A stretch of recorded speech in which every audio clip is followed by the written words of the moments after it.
Next, I would like to introduce you to our keynote speaker, Sieglinde Gruber. Sigi heads the Healthy Oceans and Seas unit in the DG Research and Innovation at the European Commission. And she has been our key counterpart, if you like, in the Commission for a very long time now. And her unit's tasks include, among other, monitoring and contributing to different European sea basin initiatives, including BONUS. So it will be our pleasure to hear what Sigi has to say to us all. So the floor is yours, Sigi. Thank you. Thank you, Maya. I don't know whether the video works now. I'm sure it will in a second. Okay, thank you. And hello to all the Baltic Sea friends and partners. And I would particularly really like to greet you, Maya, Anders, Kaisa, all the members of the Secretariat, but also the members of the BONUS Steering Board, and ladies and gentlemen and colleagues. I'm very pleased and actually honored to be in your event today. And the fantastic video has been really paying testimony to all the achievements. So my speech will be in a certain way also a repetition. Today you celebrate the achievements of this initiative. You call it concluding event, but I think that is slightly misplaced, because when you have achieved something, it always lasts and it opens new chapters. And I think this is something which really then puts the focus on celebrating the cooperation between the countries and the European Union officially during the last 10 years, but de facto much, much longer, because if we take into account the predecessors of the BONUS program, which is the specific Article 1885 initiative, we really have to look when it started at the BONUS ERANET and the BONUS ERANET Plus. So it is 20 years almost. So I would also like to convey the regards and best wishes of John Bell, who was invited to stay here in front of you, but he cannot. Actually, we were both in a meeting with our commissioner to discuss Horizon Europe. So on a very personal note, I would also like to thank you, because through BONUS, you have introduced me and the different meetings when we could still travel to the fantastic places around the Baltic Sea. You have opened my eyes to the treasures that it holds and how actually badly it has been as well treated. And that is why the program has such a power. The Baltic Sea is the link that binds you together as a community of European countries, and it's the focus of a strong sea basin strategy. It's also the focus of Europe's first macro-regional strategy. Let me now take you a little bit to a journey and look back. The video already said it, but I also wanted to stress certain aspects. So BONUS members have been one of the very, very first consortium of national research programs to use the ERANET instrument, which was launched during the 6th framework program. And at the time, a brand new tool actually to support development of the European research area. And this is important. I will come back later in my speech on this concept of the link between the BONUS program and the European research area. And it paved the way really to go from a simple cooperative endeavor to deepen this cooperation and to strive for integrating the different national research and innovation programs through what is now really known the BONUS Joint Baltic Sea Research and Development Program. And this was tested as an ERANET Plus. Just before the new instrument, the Article 1885, was adopted and funded by the 7th framework program. So you have actually as well had this whole pipeline of fantastic framework programs. And it has not been an easy ride and an easy road for all of us, particularly because an Article 185 involved a lot of additional administrative burden. But you have really successfully overcome all these different requests from our side. And I know how difficult it was. But let's not look back. Let's look really to the achievements. Let's look to the lessons learned. For the sake of science policy interface, which is very important, for the sake of all those colleagues who strongly believed that such a program would bring the science needed for a better future of the Baltic region, as it is the slogan on your website. For the sake of all those who truly believed in the program, so all those countries joining and ensured that through their efforts and their engagement, it has become a success.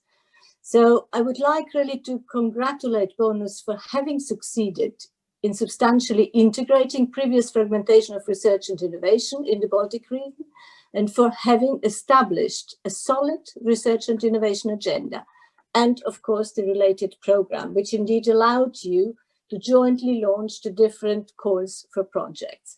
And this is really, I would like to congratulate and thank especially the BONUS Secretariat, and also Kaisa for the professional work and efficiencies. No doubt that this really contributed to the success.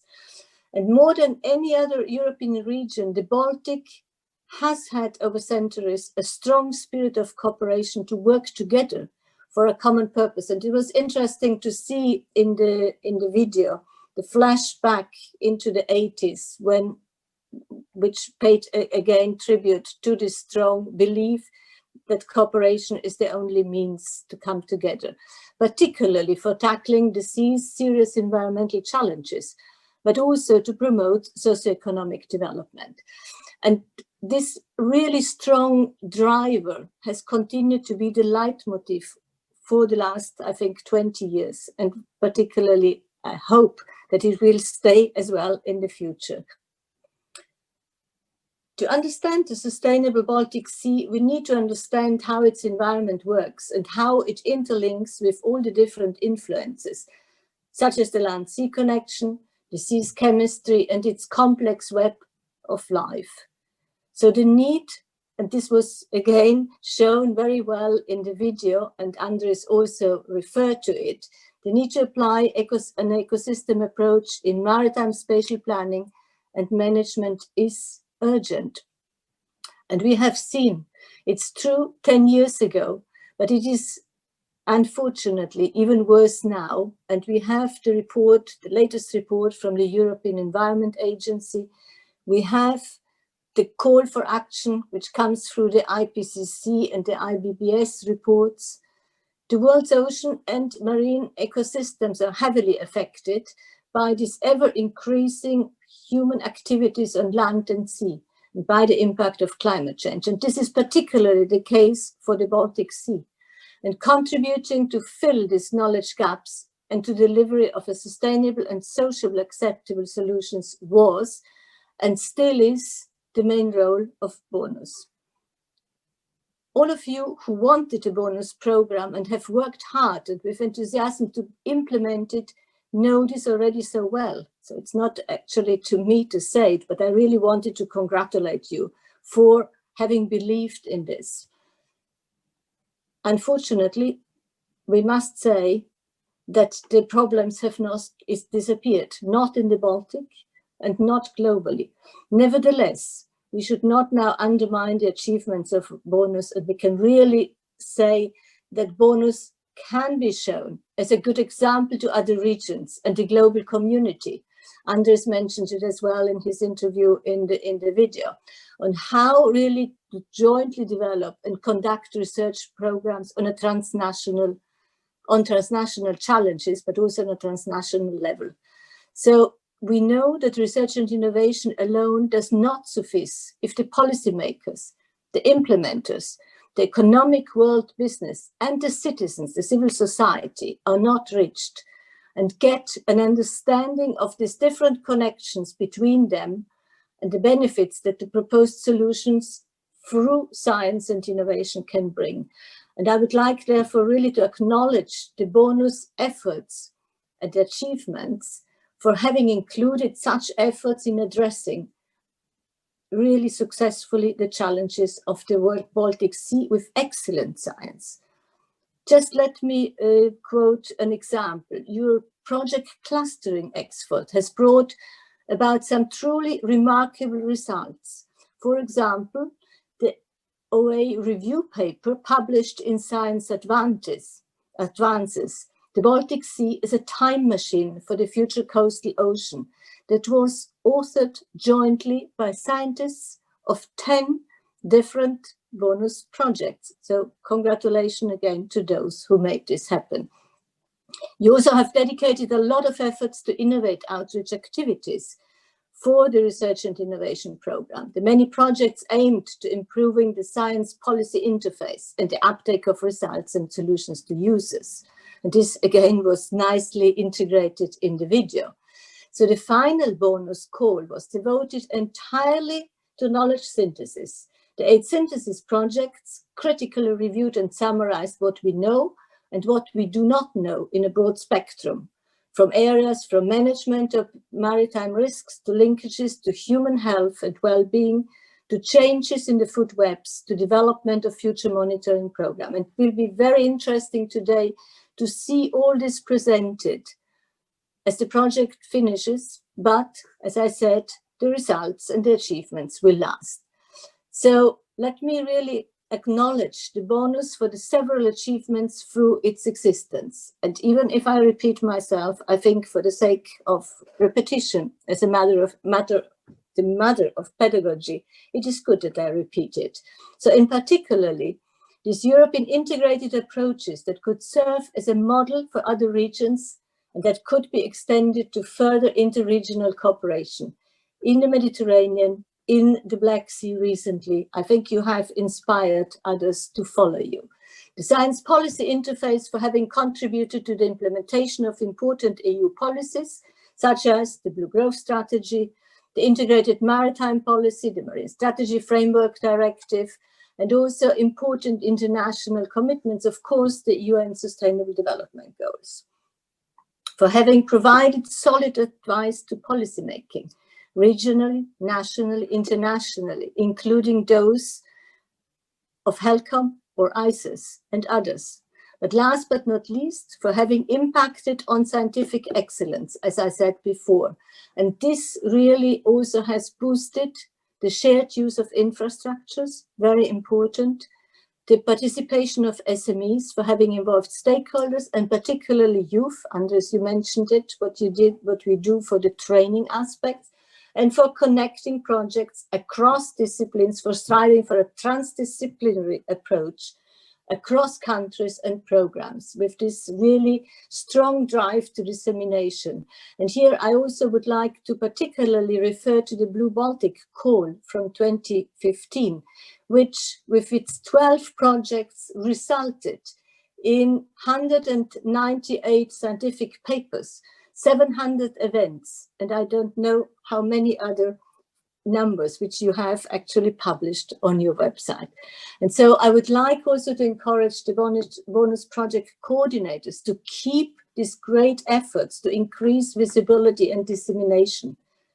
Everyone in your local communities, it is very important that actually science for the sake of science is fantastic, but science for the sake of improving the life of people is even more so important. So let me now switch over. What will the future hold for us?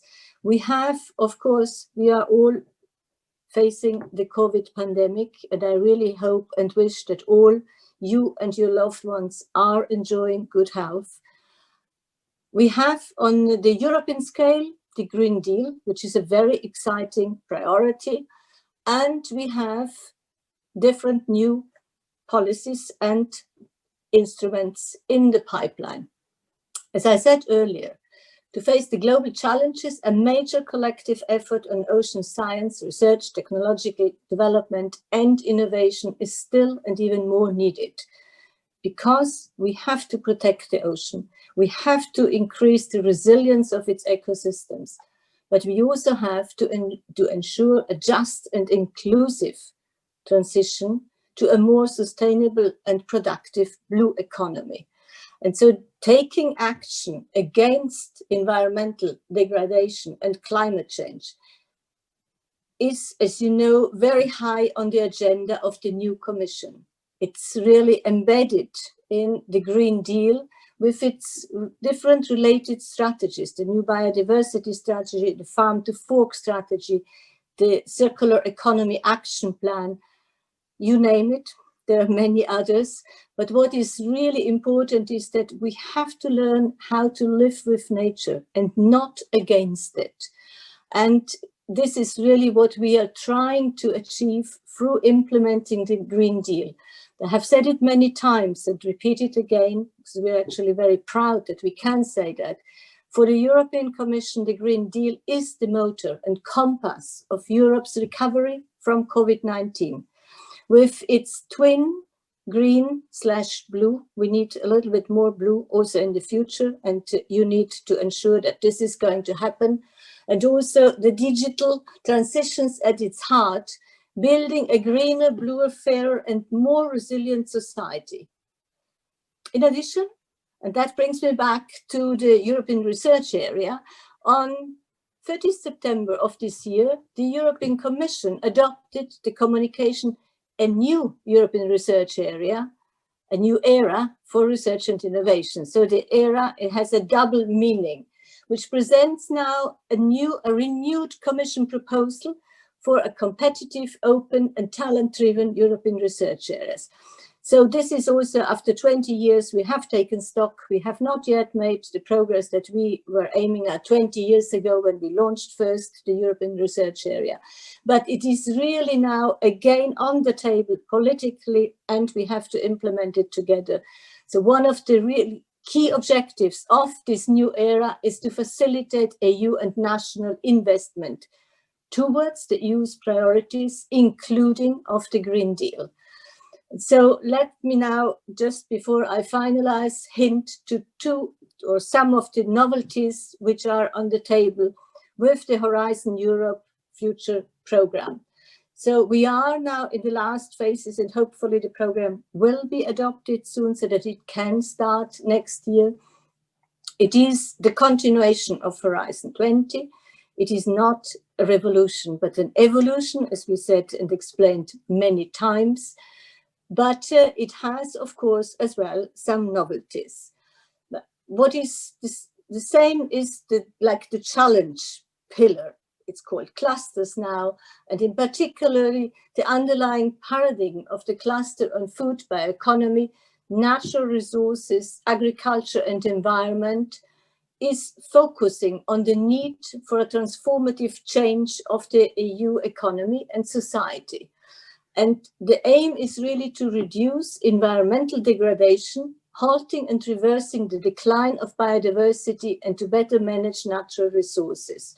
And this is, of course, including the sea, the oceans. So another important novelty are the European partnerships. European partnerships are a key tool really now for us, a key implementation tool to deliver both on Horizon Europe's objectives and of the new European Research Area. Partnerships are not new. They existed, as you well know, since the year 2000, even before.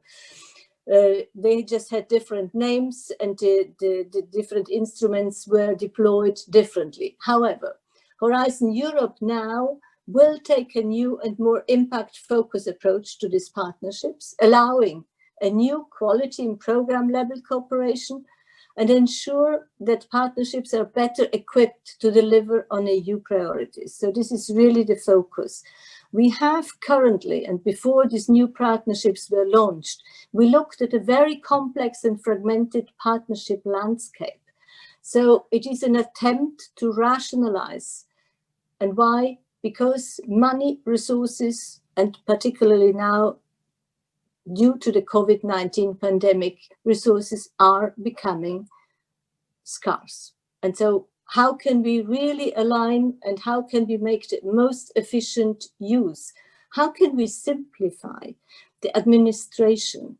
How can we reach out to a broader set of stakeholders and establish as well better links between what is happening at the member state level, but it's happening also for other important novelties within the framework program, Horizon Europe, such as the missions. I will come back at the end of this. So we had for the moment, we have on the table a portfolio of 49 candidate European partnerships. They are all in the phase of being prepared to be included in the first cycle of the work program for Horizon Europe, which hopefully will be published in April next year. And one of these European partnerships is dedicated for a climate neutral, sustainable and productive blue economy. Now, also with your ongoing work in the BANUS projects, you are very best placed, and thanks to the achievements of BONUS, to contribute to the preparation of this new partnership proposal, and you have done so. We know that you have taken a very, very active role in the ongoing process and in really what is on the table now. So the vision of this new project is really about leading the marine and maritime aspects of the Green Deal towards a transition from the current widely non-sustainable blue economy to a sustainable blue economy that serves people by being productive, climate neutral, and deliver results which are really needed to ensure a better life for people.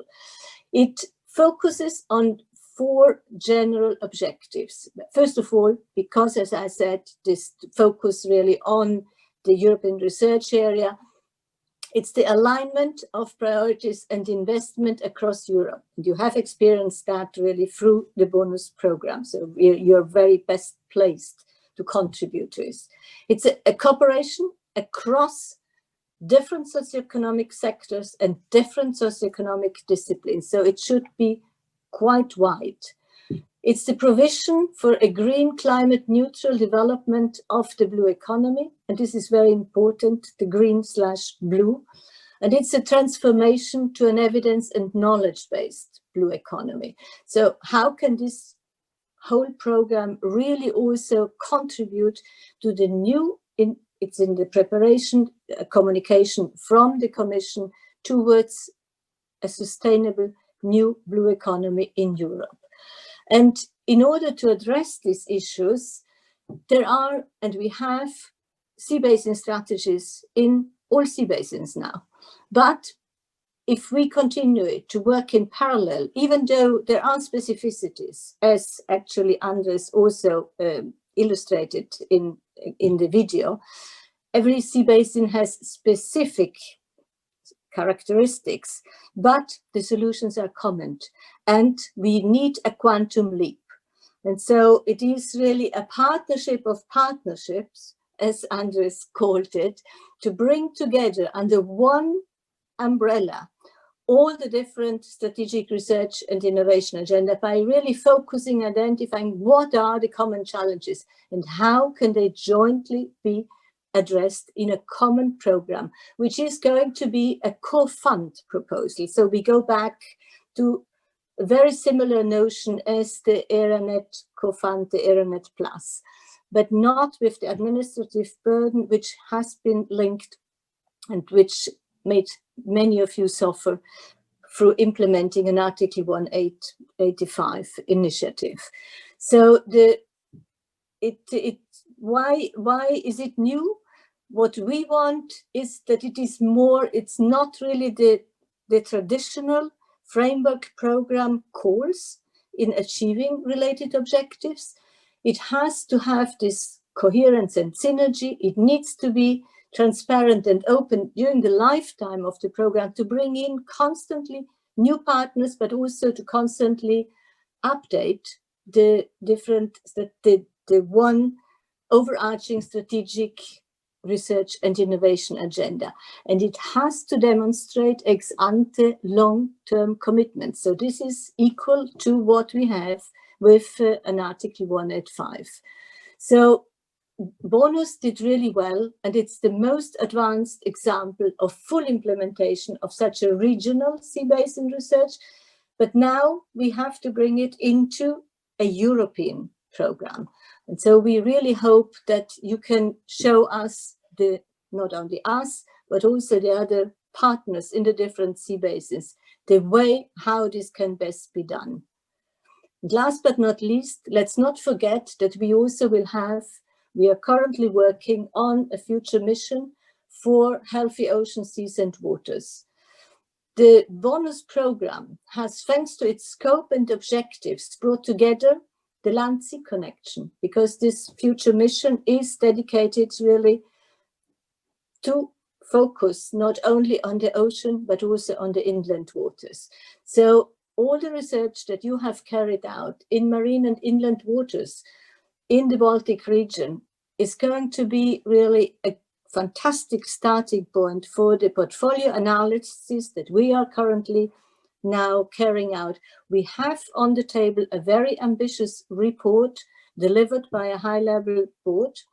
We are now operationalizing it and translating it into what we call a mission with feasible and achievable milestones. So we do hope really that all the bonus delivery will be included and trigger the way for enabling us to work on the necessary transitions on the path towards sustainability. And I wish you today a very fruitful event, and congratulations again, and thank you for having invited me to address you. Bye-bye. Thank you very much, Siggy, for your very strong, kind, and very informative words. There are so many things there that you point out, and these are all worth hours and hours of discussion for sure. And picking up from your words, we certainly look forward to a good discussion in the afternoon about what you referred to, starting the new chapter. And although we are running slightly late, and I don't care, I can give us a bit of more time, since especially now that we have learned that unfortunately, as you are such a busy lady, you are elsewhere this afternoon, and you will be replaced in the panel in the afternoon discussions by your team member Ivan Conesa Alcolea, who we know very well, and this is great. But because of this, I was wondering if there are some immediate questions, we could take one or two.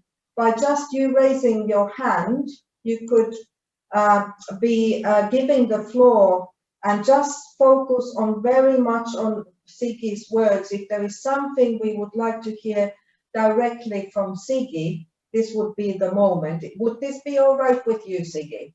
Yeah. Excellent. So would there be someone who would like to have the floor? If so, we will give you the floor. And while we wait for that, I noticed that there is one question that I will read out loud that has come into the Q&A, which is, which role to play for the EU strategy for the Baltic Sea region as the sea basin strategy for the Baltic Sea region in the context of Vanos and the future Blue Economy Partnership? I don't know, Siggy, is this something you would have something to say about? Yeah, thank you for the question. I was just reading it as well myself. Now, first of all, I think the bonus program has always been, in a certain way, the science and innovation pillar for the current Baltic Sea strategy. And as such, I think it should continue. So while we will have, of course, in Europe, because it is related to the EU integrated maritime policy, we will continue to have strong sea basin related strategies and macro level, macro regional strategies. But when it comes really to the challenges to address from a purely scientific point, which then is so important to inform the science policy interface, to really make sure that informed policy decisions are taken, we realize that if we continue to focus only on sea basins, we contribute to fragmentation ourselves. And that is why an overarching strategic research and innovation agenda, which will underpin as well the new blue economy, the sustainable blue economy strategy, will be a very valid contribution. Nevertheless, it will also have really to operationalize and to translate it into the specificities of that science policy interface to contribute to the macro regional strategies. I hope this gave a little bit insight and how we see it. Okay, thank you very much, Siggy. I don't see any immediate hands raised. There is one. Mike Elliott. Mike Elliott is asking. So Michael Elliott from UK, our very dear friend. Perhaps I give you the floor, Mike, and you ask your question. Thank you. Thank you, Maya, and greetings to everybody there. Greetings and that.